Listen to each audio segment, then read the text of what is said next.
Bonjour et bienvenue. Alors moi je dis que en ce vendredi 6 février 2025, il est temps de faire une chose primordiale, cruciale, où déjà beaucoup de vidéos sont sorties sur cette thématique-là. Il s'agit de faire le bilan d'un challenge lecture organisé par Book and Cup. Il s'agit du Cold Winter Challenge. Voilà. Donc c'est un challenge lecture, comme je viens de le dire, qui dure 2 mois, de décembre à janvier, et il y a 3 menus. Voilà. Donc j'avais déjà fait une vidéo avec ma pile à lire, donc ce que je comptais lire pour chaque catégorie. Et aujourd'hui, il est temps de faire ce que j'avais prévu, ce que j'ai lu réellement. Voilà. Je ne sais pas si je vais forcément mettre les captures d'écran, mais au moins je vais vous dire le titre de ce que j'avais prévu. Et par contre, je vais inclure la capture d'écran de ce que j'ai réellement lu. Voilà, parce que là, je viens de faire le point sur mon bullet journal. Et c'est le merdier. D'ailleurs, je vais vous montrer à quoi ressemble mon bullet, quand même. Voilà. Et voilà. Bon, pas ici, ici. Voilà. Donc, pour ceux qui aiment les carnets, et je sais qu'il y en a beaucoup, et que vous aimez voir un petit peu la présentation que je fais. Bon. Allez, c'est parti. On y va pour le premier menu, donc voyage en Scandinavie. La première sous-catégorie, c'est entre Fika et Hugh. Enfin, Hygge. Voilà. Les mots-clés, c'était famille, douceur, gourmandise, maison, pause, partage. J'avais prévu de lire les femmes de ses fils. Et j'ai lu L'heure des femmes. Voilà. Donc de Adèle Bréau. Si je ne me trompe pas de nom, je sais plus. Donc forcément, je l'ai écouté en audio. Franchement, hyper intéressant. Donc là, ça regroupe les mots-clés famille, maison, partage. Voilà. On apprend énormément de choses que je savais déjà. Parce que on parlait quand même pas mal de choses chez mes grands-parents, tout ça. Donc, je sais que la place des femmes dans les années... il y a 40, 50 ans, voire plus, n'était pas du tout la même que dans notre époque actuelle. Même s'il y a encore des progrès à faire. Mais bon, un jour à la fois. Ensuite, donc franchement, hyper intéressant. J'ai compris pourquoi ça avait eu une telle résonance, en fait, dans le monde du livre. Je l'ai vu passer, mais alors des centaines de fois, quoi. C'était fou. Mais ouais, franchement, très très bien. Seconde sous-catégorie, donc Yule, avec solstice, célébration, temps anciens, être magique ou pratiquant la magie, feu. Donc là, j'avais présenté plusieurs livres, notamment Puisque tu m'aimes de Janine Boissard et Les Graciers. Et ce sont Les Graciers que j'ai écoutés. Et là, pareil, sacré claque, on est vraiment dans le solstice, temps anciens. Voilà, puisque ça se passe dans les pays nordiques, je sais plus, sur une petite île, donc il y a les anciennes croyances des Inuits, etc. Enfin, c'est vrai que c'est très, très particulier. Là, par contre, la place de la femme, oula, juste hallucinant. Ça, puis après, il y a les croyances avec la mer. Il y a une histoire de baleine avec aussi.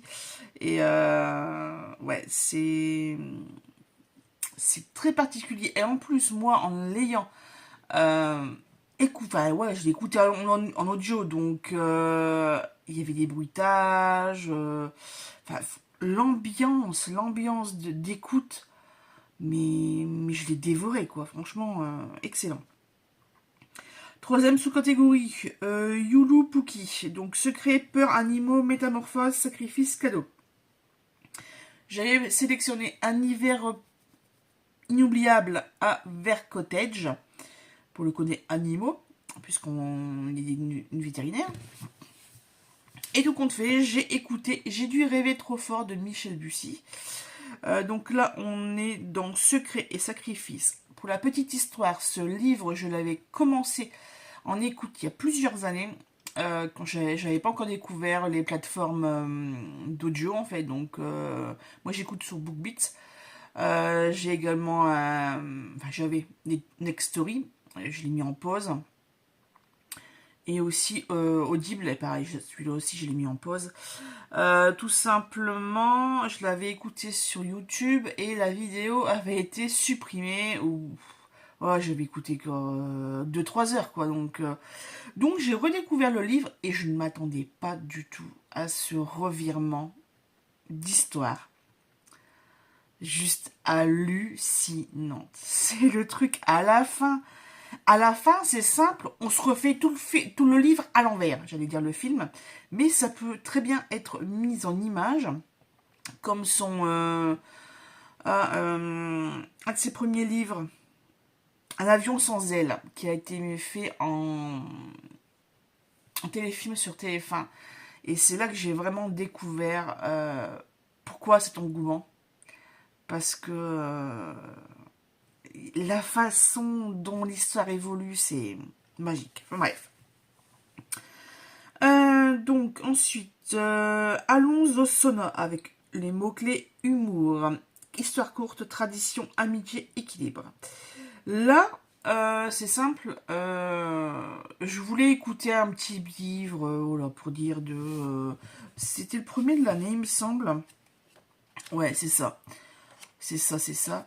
Je venais de finir un gros bouquin, il me semble. Attendez, je vais vous dire ça tout de suite. Ouais, c'était le premier de l'année. Et je venais de finir un livre de Jenny Colgan. Et donc là, ouais, je l'ai écouté en 2 jours. Même pas une journée, je pense. En une journée. Je sais plus. Bref, j'ai pas noté. Je note toujours la date de fin, en fait. Donc, pour revenir à ce livre écrit par Claire Keegan, c'est ça. C'est l'histoire dans les années 1980, il me semble, en Irlande, d'une famille. Et c'est un petit peu la crise économique à cette époque-là.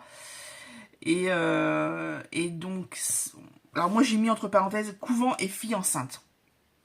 Voilà, je pense qu'avec ça, déjà, vous avez envie de lire le bouquin.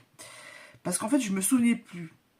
Comme je l'ai lu très très rapidement, il dure pas longtemps, hein, il doit durer 2 heures, je pense, un truc comme ça. Et mais c'est une claque, c'est une plume très très particulière. Enfin voilà, j'en ai lu un autre là il y a récemment aussi. En fait, en un mois, j'en ai lu 2 de Claire Keegan. Et pareil, alors celui-là, il est encore plus bizarre. Il est encore plus bizarre. Enfin bref, on passe à l'autre sous-catégorie ensuite, jusqu'au cercle polaire. Donc avec les mots-clés fini, une série, nuit, isolement, aventure, exploration, pays scandinaves. Et là, youpi tralala, encore un deuxième livre.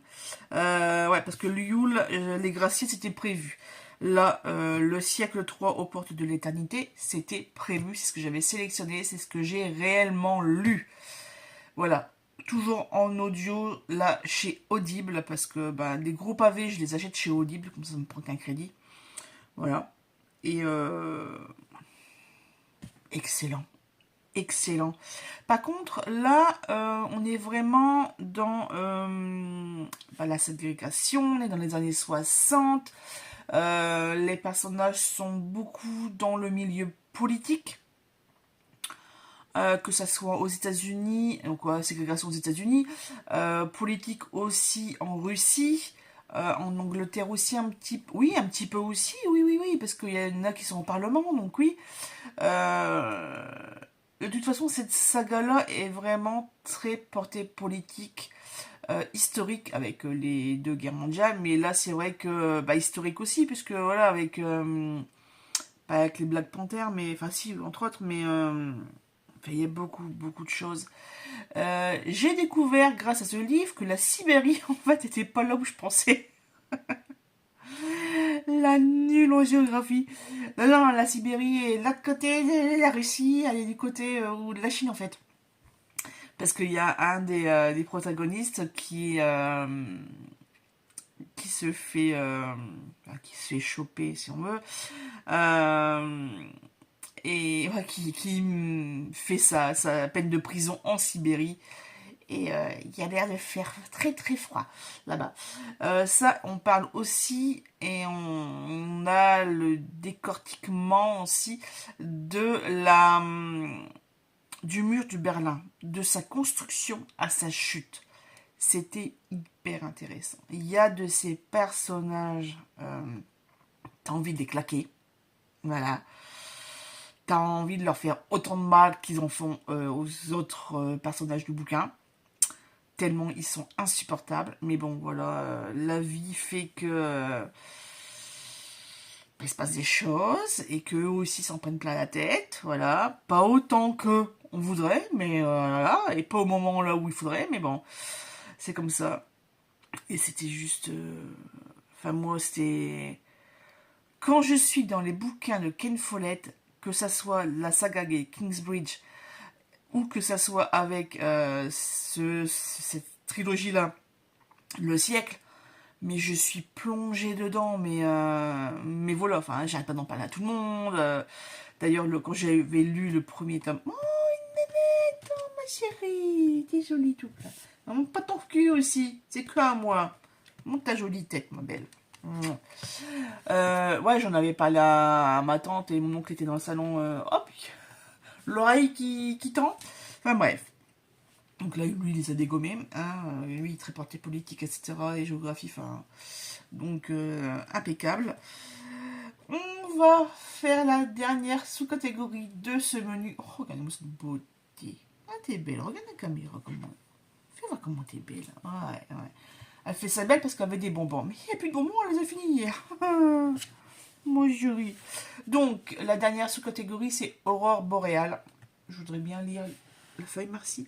Lumière, surnaturel, mystère, esprit graphique, science-fiction. Et il y avait aussi la possibilité de faire un joker sur sur cette sous-catégorie. Et tout compte fait, j'avais proposé, enfin j'avais sélectionné trois jokers avec Rebecca, Kashishke et puis je sais plus qui. L'ombre du vent, c'est ça? Oui, ma belle, t'es là, t'es là, t'es là. Et tout compte fait, et ben ça sera le fameux deuxième livre de Claire Keegan avec les trois lumières. Parce que c'est un petit peu surnaturel, et puis il y a forcément le mot lumière, donc allez, trichons jusqu'au bout. Là, pareil, histoire de. Je crois que c'est aussi en Irlande avec la maman qui... les points de départ, c'est ça. C'est la maman est enceinte encore. On ne sait pas trop combien ils ont d'enfants. 5, 6, 7, je sais pas. Et beaucoup, trop. Et donc la grande, elle part dans la famille du père. Chez son oncle, un truc comme ça. Qui, eux, n'ont pas d'enfants. Enfin, on en a eu un, mais il y a eu un accident. On le sait bien, bien après. Vers la fin du bouquin. Qu'ils avaient un fils et qui... il y a eu un drame, voilà. Et il y a plein de trucs bizarres. Bref, pareil. J'aurais pu le mettre dans le texte court aussi, parce que c'est aussi une écoute qui a été assez rapide. Mais bon, franchement, je suis curieux. Je sais que j'ai un bouquin d'elle. J'ai un bouquin, mais je sais plus lequel. Et bref. On passe au second menu. Parce que sinon, ça sert à rien d'en discuter plus.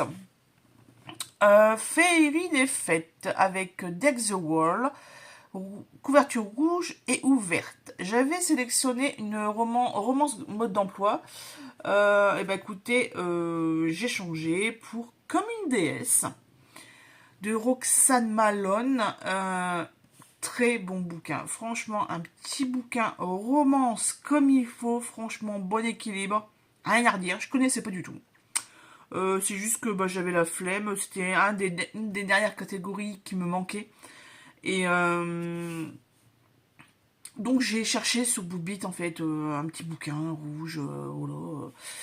Et je sais même plus comment je l'ai trouvé parce que alors autant ce support est bien parce que il y a beaucoup d'heures pour le montant que je paye, mais alors les recherches, les classifications, etc. C'est pas super super. Donc notamment par rapport, bon, on peut pas faire de liste, donc on peut juste sauvegarder les bouquins. Donc j'ai une centaine de bouquins mis de côté, mais en fait je peux pas les classer par thématique, enfin rien quoi, c'est à la suite.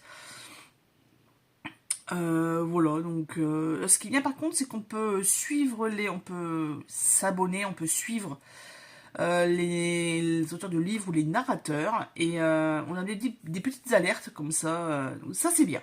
Ça, c'est une chose qui n'existe pas sur Netflix Story. Ça devait exister, mais je sais pas, moi j'ai jamais réussi à le faire aller, donc voilà, c'est tout. Ouais, donc très très bon petit bouquin. Et surtout, alors, il y a la romance, mais ils s'embrassent 3 fois, un truc comme ça. Il n'y a aucun truc de fesses, franchement. Même les ados ou les très très jeunes, ils peuvent y aller. Il y a juste un des personnages qui a...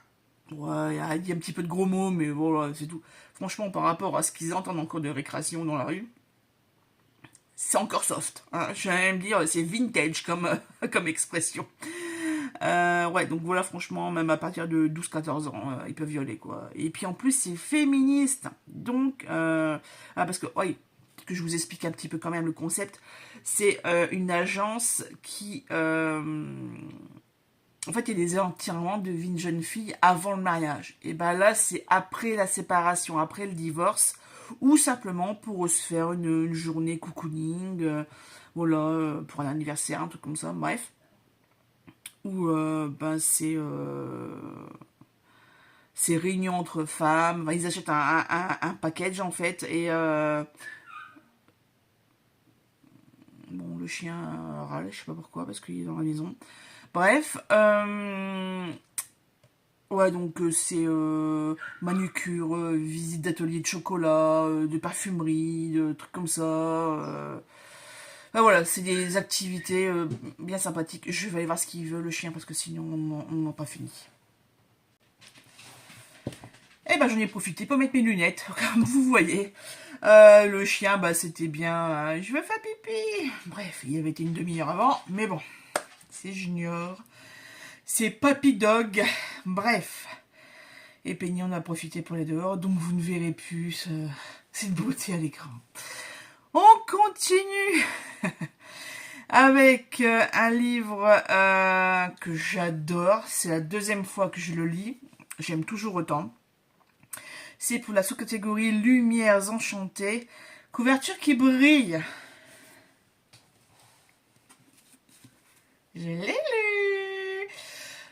Comment ne pas faire pitié à Noël quand on est célibataire de Johanna Boulouri. Je me souvenais de certaines choses, notamment la référence à Ryan Gosling. Et excellent, franchement, deuxième lecture, très bien. Et pareil, il n'y a pas beaucoup de fesses. Euh, il y a des allusions, des presque, mais il n'y en a pas. Donc pareil, pour ceux qui n'aiment pas trop les trucs un petit peu trop chauds, c'est très bien. Troisième sous-catégorie, s'embrasser sous le gui, romance de Noël. Eh ben écoutez, là j'avais sélectionné mon ex, sa copine, mon faux mec et moi, et les vœux de Lisa McBride. Et bien tout compte fait, j'ai lu un inédit que je ne connaissais pas d'ailleurs, je sais même plus le nom de l'autrice. Mais bon, de toute façon vous allez le voir sur le machin. Ouais. Alors c'est Emily Blaine, première fois que je lisais cette autrice assez connue dans l'univers de la romance, avec Rendez-vous au chalet des cœurs oubliés, voilà. Et c'est une romance et ça fait partie, c'est le deuxième tome d'une trilogie. Le premier, je sais plus ce que c'est. Bref, on est dans le milieu musical et du chocolat notamment. Super bouquin, franchement, j'adorais. Là, par contre, c'est assez spicy. Hein, voilà. On passe à la dernière catégorie de ce menu. Il s'agit de Au coin du feu, avec les mots cocooning, qui réchauffe le corps et le cœur. On aurait pu mettre ça aussi. J'avais sélectionné Réveillon à Virgin Rivers. River, non, il n'y a pas de S. Et aussi en audio, une saison au bord de l'eau. Et bah écoutez, c'est cette sélection audio que j'ai lue. Une saison au bord de l'eau de Jenny Colgan, il me semble. Ouais, c'est ça. Donc c'est le tome 1. Je sais plus trop de quoi ça parle. Je l'ai fini le 31 décembre, en tout cas. Ouais, non, je sais plus trop de quoi ça parle. C'est sur une île, il y a une histoire d'éolienne. Je sais plus. Une ouverture de café. Je crois qu'elle est avocat. Oui, cabinet d'avocats. Et ils sont engagés par un gars qui veut faire annuler une installation d'éolienne puisque c'est devant son complexe riche qu'il est en train de refaire. En fait, il avait acheté un endroit sur l'île. Il le refait de fond en comble. Et pour, voilà, pour une clientèle assez aisée. Et il veut pas avoir les éoliennes en face. Bref, donc comme une des assistantes du cabinet est écossaise ou irlandaise, je sais plus. Bref, là-bas, je ne connais pas de nom en tout cas. Et ben, elle est envoyée en mission pour un peu prendre la température des habitants. Donc elle y va un petit peu en catimini, enfin voilà, mais il se passe plein de choses, bref. Pas mal, pas mal. J'ai envie de lire la suite de cette là. On passe au dernier menu, froid polaire. Et là, il y a 4 sous-catégories. Donc la première, c'est Stalactite ensanglantée, donc thriller policier, cozy mystery. J'avais l'intention de finir de lire Meurtre sur le Christmas Express, donc je l'avais en numérique, je vous l'avais dit. Et j'ai pas réussi à le reprendre en fait, tout simplement. Voilà. Je sais pas quand est-ce que je vais le finir, mais bon, beaucoup de mal à reprendre le bouquin.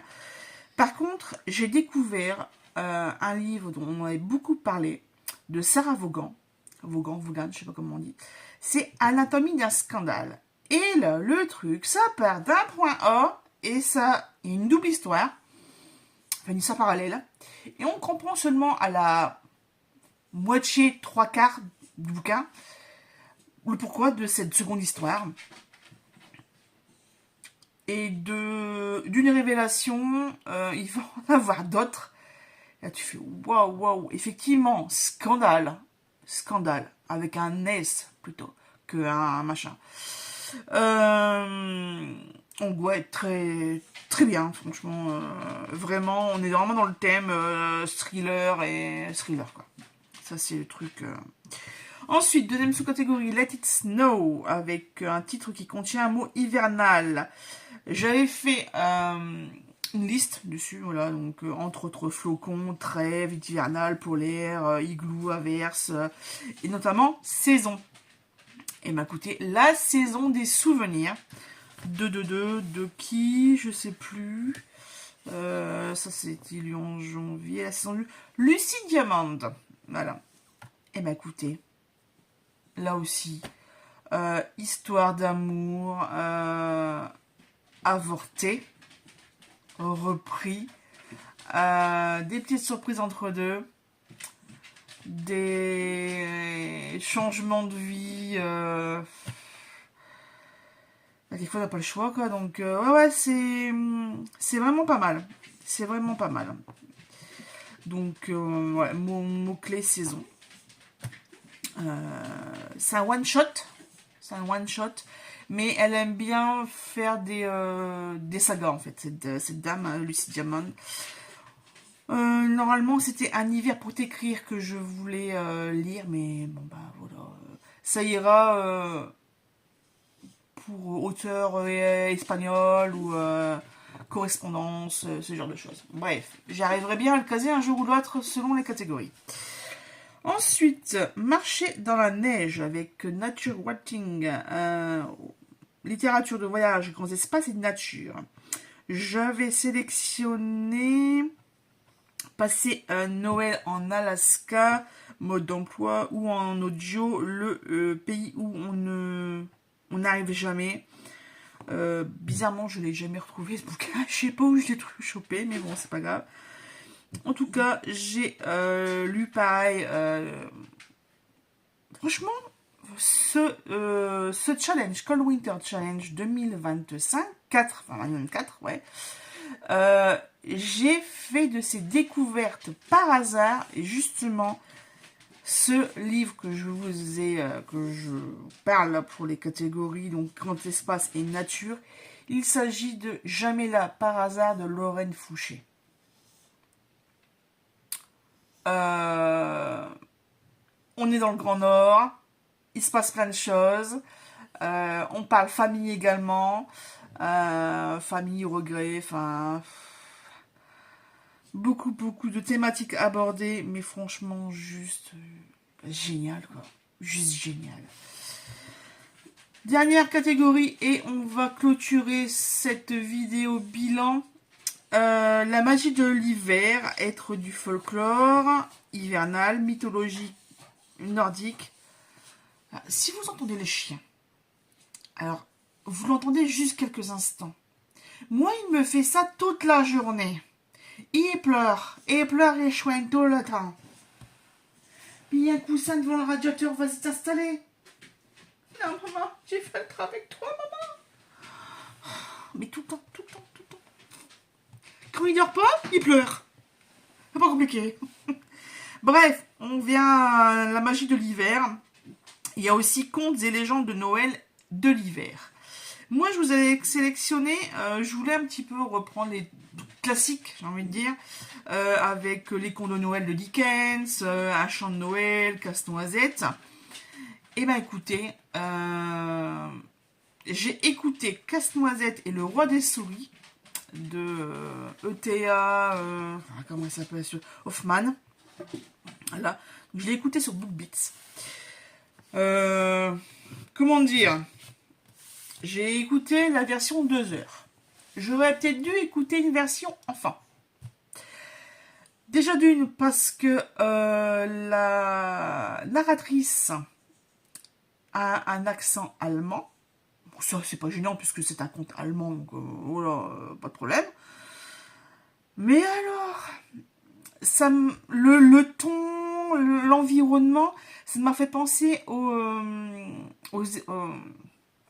premières versions audio, enfin de livres audio, vous savez, dans les années 50-60, quand ça passait à la radio.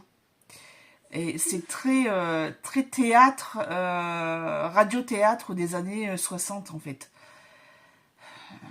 J'ai pas aimé. Franchement, celui-là, c'est le seul où je me suis forcée. Mais quand je dis forcée, c'est au point d'avoir mal à la tête. Encore autant de temps. Mais ça va jamais en finir. Et puis, j'ai envie de dire, c'était un petit peu trop fantastique à mon goût. Voilà. En même temps, c'est un conte pour enfants, mais il y avait des trucs... Non. Donc là, c'est vraiment la grosse déception de ce challenge hivernal. Même de l'année, puisqu'en fait... Ouais, c'est pour ça que j'ai voulu changer. Alors, à dire vrai, donc, Les Graciers... Je l'ai terminé le 28 décembre. J'ai enchaîné le 29 avec Casse-Noisette. Ça m'a tellement pas plu que j'ai enchaîné avec un truc doudou, Une saison au bord de l'eau. Là, ça a été. Ça a rattrapé le coup, ça a vraiment bien fini l'année. Mais franchement, ouais, non. Là, le 29, je peux vous dire que j'avais le moral dans les chaussettes. Hein. Donc, ouais, non, franchement, très mauvais... ouais, très mauvaise expérience.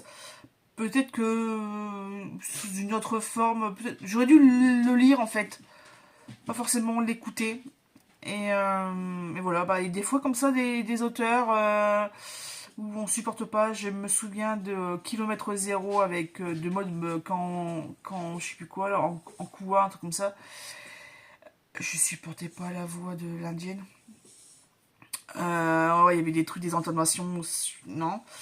Et c'est pour ça que c'est bien les plateformes comme Nextory ou BookBeat, c'est que en fait on a un temps, on a un crédit de temps. Donc, bah, si au bout d'une demi-heure ça nous plaît pas, et ben on arrête le bouquin.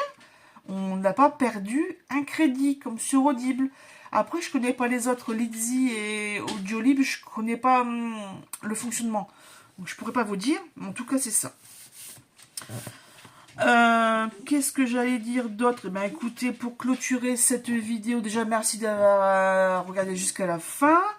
Merci de vos futurs commentaires. Si commentaires vous mettez, même si vous ne mettez pas, c'est pas grave. Hein. Vous, est-ce que vous avez fait ce challenge? Qu'est-ce que vous avez lu d'intéressant? Ou le top et le flop de cette fin d'année ou début d'année 2025? Moi je vous dis le gros flop c'est ça, je crois même que c'est le flop de l'année quoi. Casse-Noisette et le roi des souris. Oh non, franchement, il y avait quoi d'autre? Il y en avait un que j'avais abandonné parce que à 3% parce que il y avait une thématique qui ne me plaisait pas, c'était le tome 21 de la saga Linley et Avers de Elizabeth George. Une chose à cacher, ça je l'avais abandonné, mais sinon, ouais. Enfin voilà quoi. Voilà, ça, c'est le truc. Mais bon. En tout cas, pour cette année 2025, pour l'instant, je n'ai que 2 challenges annuels. Donc, le défi lecture 2025. Il me semble que je vous en ai déjà parlé pour le... Ah, pour le carnet de lecture et Mademoiselle Fairfall. Voilà, donc ça c'est les deux que j'ai pour l'année 2025. Au niveau saisonnier, là on est en février, donc il y a Petit mois petite lecture. Je sais même plus qui c'est qui organise ça. Je crois que je sais plus. Bref. Ah, c'est une brune à lunettes avec les cheveux frisés, je sais plus. Audrey du souffle des mots, voilà c'est ça. Normalement, il y a aussi Février Tapal par Alex Sabriant-Prada, mais je ne l'ai pas encore regardé. Je n'ai pas vu de vidéo passée. Enfin bref. En tout cas, moi j'espère que cette vidéo vous a plu, que les lectures que j'ai présentées, que j'ai finies, parce que là je parle vraiment de lectures que j'ai terminées. Voilà. C'est un des points importants actuellement, c'est que j'essaie toujours de terminer les livres, sinon je ne vous les présente pas. Voilà. Voilà. Sur ce, je vous laisse et je vous dis à très bientôt pour d'autres aventures livresques.